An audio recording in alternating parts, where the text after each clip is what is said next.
খোকা ঘুমোলো, পাড়া জুড়োলো, বর্গি এলো দেশে।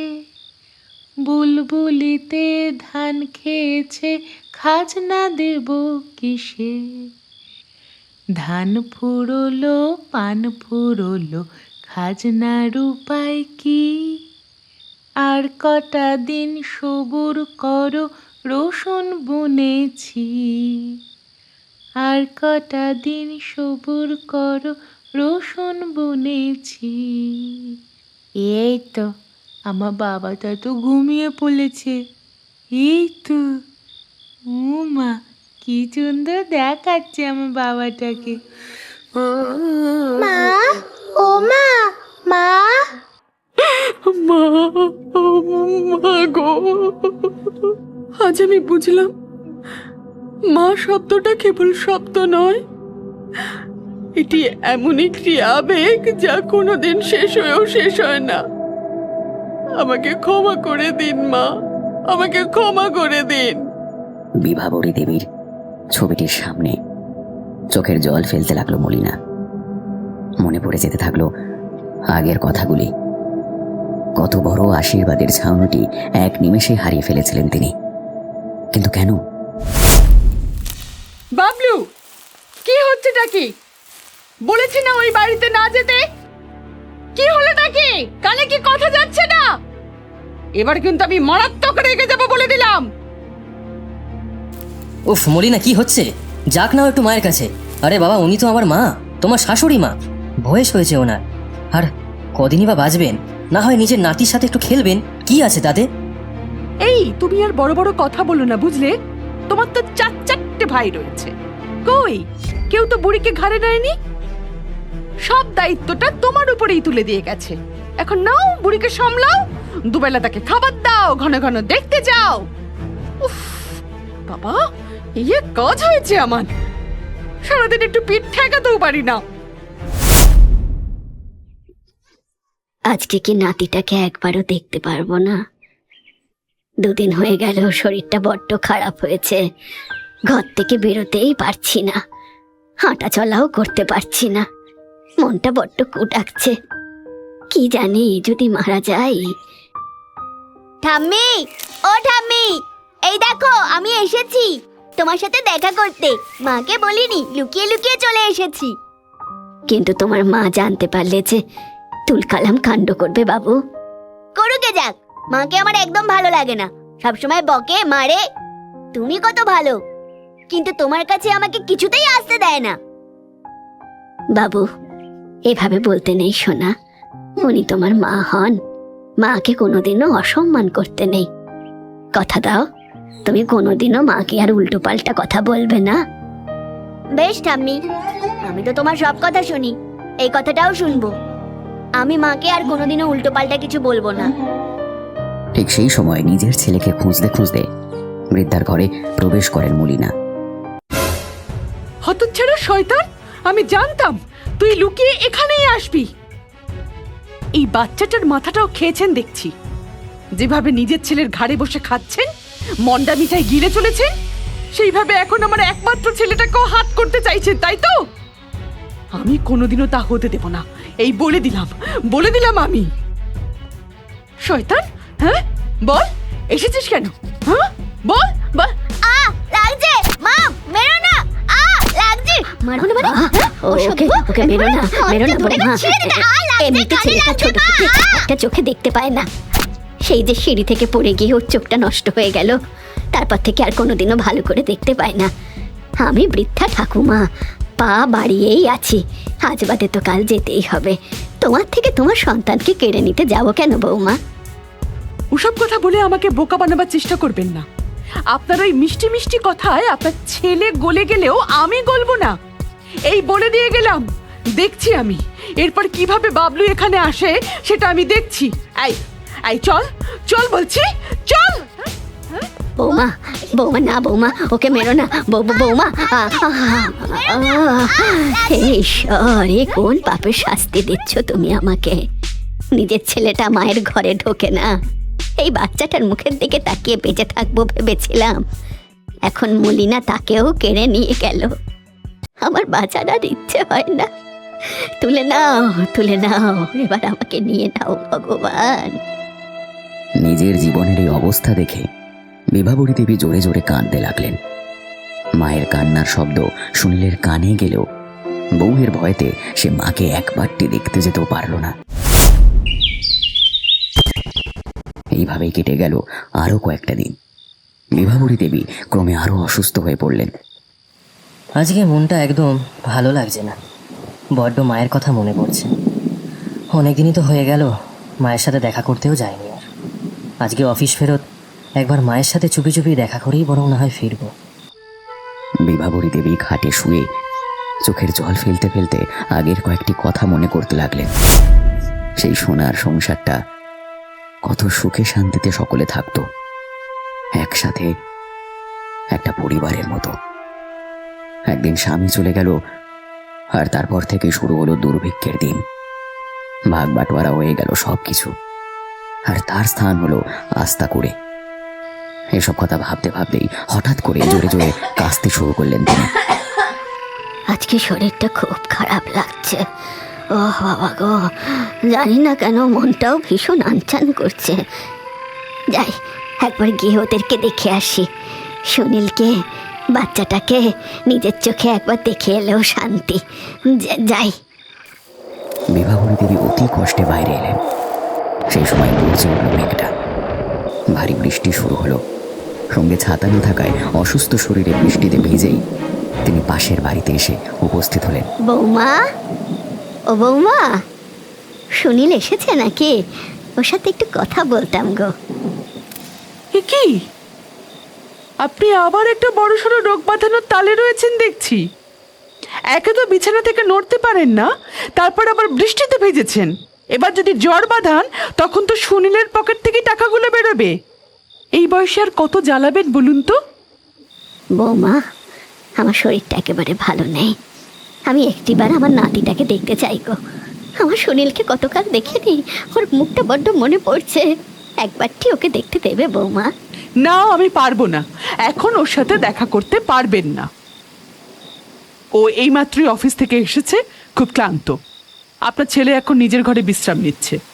আপনি এখন নিজের ঘরে যান। আচ্ছা আচ্ছা, বেশ। আমি বরং এইখানে বসে কিছুক্ষণ অপেক্ষা করি। সুনীল এলে ওর সাথে কথা বলেই বরং যাব। না বাবা, আপনাকে ভরসা নেই। এত দামি দামি জিনিস দেখে যদি আপনার মনে লোভ জন্মায়, কোনটা কখন চুরি করে নেবেন বলা যায় না। আপনার তো আবার হাতানো স্বভাব। যেভাবে আমার সংসারটাকে হাতিয়ে বসে রয়েছেন। বৌমা, তুমি এভাবে আমাকে বলতে পারলে? আজ আমার জায়গায় তোমার মা থাকলে এভাবে বলতে পারতে তুমি? বৌমা, এমনটি করো না। একবার আমার নাতিটাকে দেখতে দাও। আমার কথা শোনো বৌমা। সুনীলের সাথে একটিবার কথা বলেই আমি চলে যাব বৌমা। বললাম তো না, এখন হবে না।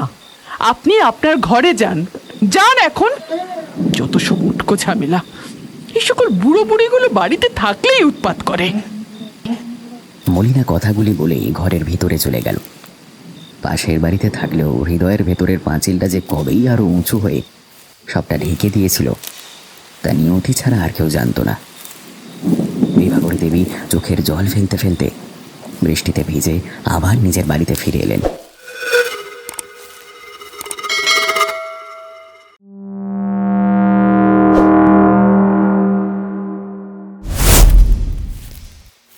কে এসেছিল গো মলিনা? কে আবার? তোমার মা। কথা নেই বার্তা নেই, বৃষ্টিতে ভিজে হঠাৎ করে এসে হাজির। বলে কিনা তোমাকে নিজের নাতিকে দেখতে ইচ্ছে করছে। বুড়ি বয়সে যত ঢং। মলিনা, এসব কি বলছো তুমি? মায়ের শরীরটা অসুস্থ। সরো তুমি, সরো। আমাকে যেতে দাও। আমি এক্ষুনি মায়ের কাছে যাব। আবার দিব্যি রইল সুনীল। তুমি যদি ওনার সঙ্গে দেখা করতে যাও তাহলে আমি ওনার কাছে ছোট হয়ে যাব। উনি তোমারও মা, তুমি ওনার সন্তান সম। ওনার কাছে নিজেকে ছোট হতে দেখলে তোমার এত গায়ে জ্বালা ধরবে? হ্যাঁ, ধরবে। কারণ উনি আমার সংসারটাকে এইভাবে কবজা করতে চাইছেন। ওসব তুমি বুঝবে না সুনীল। আমি এই ধরনের মহিলাদেরকে খুব ভালো করে চিনি। তুমি যদি আজ এই বাড়ির বাইরে পা রেখেছ, আমি তাহলে কালকেই আমার ছেলেকে সাথে নিয়ে বাপের বাড়িতে চলে যাব। তারপর থেকো তুমি তোমার মায়ের সাথে। মালতী এই কথাগুলি সুনীলের মুখের উপরে বলে ঘরে চলে যায়। সুনীল বাইরে দাঁড়িয়ে হাউ হাউ করে কাঁদতে থাকে। মা, মা, মা গো, আমার মনটা আজকে খুব খারাপ লাগছিল মা। আমাকে ক্ষমা করে দিও মা, আমাকে ক্ষমা করে দিও। সেদিন রাতে বিভাবরী দেবীর শরীরটা আরো খারাপ করতে শুরু করে। জল জল একটু জল দেবে কেউ? জল জল তেষ্টায় গলাটা একেবারে শুকিয়ে যাচ্ছে, জল দেবে কেউ একটু? জল, কি কষ্ট হচ্ছে আমার, খুব খুব কষ্ট। জল জল জল। বিভাবরী দেবীর প্রাণটা বেরিয়ে যায়। সেই কালো রাত গিলে ফেলে তাকে। সকলের অগোচরে পরলোক গমন করেন তিনি। নৃশংস হৃদয়গুলোতে তার জন্য সামান্যতম জায়গা হয় না। তবে যাওয়ার আগে একটি চিঠিতে কয়েকটা কথা লিখে রেখে যান তিনি। সেই কালো রাতের ভোর হয়। আমি আজকে যাবই। আমার ভীষণ মন কেমন করছে, খালি মনে হচ্ছে মা আমাকে ডাকছে। মাকে আমি দেখবই, মাকে আমি দেখবই। মা, মা, মা গো, এই দেখো মা, মা আমি এসেছি মা, চোখটা খোলো মা, এই দেখো মা আমি এসেছি। বিভাবরী দেবীর শরীরটা স্পর্শ করতেই চমকে ওঠে সুনীল। সে দেখে তার শরীরটা ঠান্ডা হয়ে গিয়েছে। নাকের কাছে হাত দিয়ে দেখে নিঃশ্বাস পড়ছে না। চমকে ওঠে সে। মা, মা গো, আমার মা চলে গেছে, আমার মা চলে গেছে। মলিনা, মলিনা দেখো তুমি কি করেছো, মলিনা দেখো তুমি কি করেছো। কালকে আমার মা শেষবারের জন্য আমাদেরকে দেখতে এসেছিল। হায় কপাল, আমার যে হতভাগ্য সন্তান আর কে হবে, আর কে হবে, যে নিজের মায়ের শেষ বেলাতেও তার সাথে দেখা করতে পারলো না। এ কোন জন্মের প্রতিশোধ নিলে গো মলিনা, বলো তুমি কোন জন্মের প্রতিশোধ নিলে? মা, মা গো, মা। হাহুতাশ করে কাঁদতে থাকলো সুনীল। মায়ের মৃতদেহটিকে জড়িয়ে ধরে কেঁদেই চলল। এমন সময় মলিনা সেই ঘরে প্রবেশ করলো। সুনীলকে বিভাবরী দেবীর মৃতদেহটিকে জড়িয়ে ধরে কাঁদতে দেখে তার চোখ দিয়ে জল গড়িয়ে পড়ল। আমি এটা কোনোদিনও চাইনি। বিশ্বাস করো সুনীল, আমি খারাপ হতে পারি, কিন্তু তোমার মায়ের মৃত্যু কামনা করিনি আমি। ছোবে না, না না না না, তুমি একদম ছোবে না তুমি আমাকে। তুমি একটা মিথ্যেবাদী। তোমার কথায় বিশ্বাস করে আমি নিজের গর্ভধারিণীর মায়ের প্রতি যে অবিচার করেছি, সেই শাস্তি আমাকে পেতে হলো। ঈশ্বর আমার মাকে কেড়ে নিলেন। মায়ের আশীর্বাদের হাত কি হয় আমি জানি। সেই ছাউনিটা চিরকালের জন্য সরে গেল, চিরকালের জন্য সরে গেল। শুধু তোমার জন্য। পাপী কুলটা, দূর হয়ে যাও আমার চোখের সামনে থেকে, বেরিয়ে যাও। মলিনা কাঁদতে কাঁদতে ঘর থেকে বেরিয়ে গেল। এমন সময় সুনীলের চোখ গেল টেবিলের দিকে। সে দেখল একটি কাগজ পড়ে রয়েছে। সে তাড়াতাড়ি করে সেটিকে হাতে তুলে পড়তে শুরু করলো। এ কি, এটা তো মায়ের লেখা চিঠি। কি লিখেছেন মা? আমি চলে যাচ্ছি সুনীল। আমার হাতে যে আর খুব বেশি সময় নেই, তার নিজের শরীরের এই অবস্থা দেখে নিজেই আন্দাজ করতে পারছি। তবে যাওয়ার আগে একটা কথা তোকে বলে যেতে চাই। বাবলুর চোখটা ছোট থেকেই খারাপ। আমার মৃত্যুর পরে আমি আমার চোখটা বাবলুকে দান করে গেলাম। আমার মৃত্যুর পরে আমি চাই বাবলু আমার এই চোখ দিয়েই দুনিয়াটা দেখুক। ওর মধ্যে দিয়েই আমি তোদেরকে দেখব। এমনিতে তো সারা জীবন তোর মুখখানা দেখার থেকে বঞ্চিত রইলাম, কিন্তু বাবলুর মধ্যে দিয়ে এবার তোদের সকলকে দেখব, তোদের মাঝেই থাকব। ভালো থাকিস তোরা। আমার আশীর্বাদ সবসময় তোদের সাথেই থাকবে। ইতি, মা। চিঠিটা পড়তে পড়তে কান্নায় চোখ ভিজে এলো সুনীলের। সে হাহুতাশ করতে লাগলো, কাঁদতে কাঁদতে অস্থির হয়ে পড়ল। মাকে হারানোর শোক কাটিয়ে ওঠা তার পক্ষে এক প্রকার অসম্ভব হয়ে উঠল।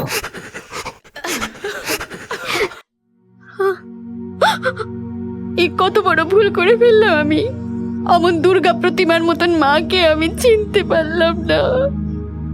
আমার চেয়ে বড় পাপী যে আর এই দুনিয়াতে নেই। উনি মৃত্যুর সময়ও আমাদের কথাই ভেবেছেন। না জানি কত কষ্ট পেয়ে উনি মারা গেছেন।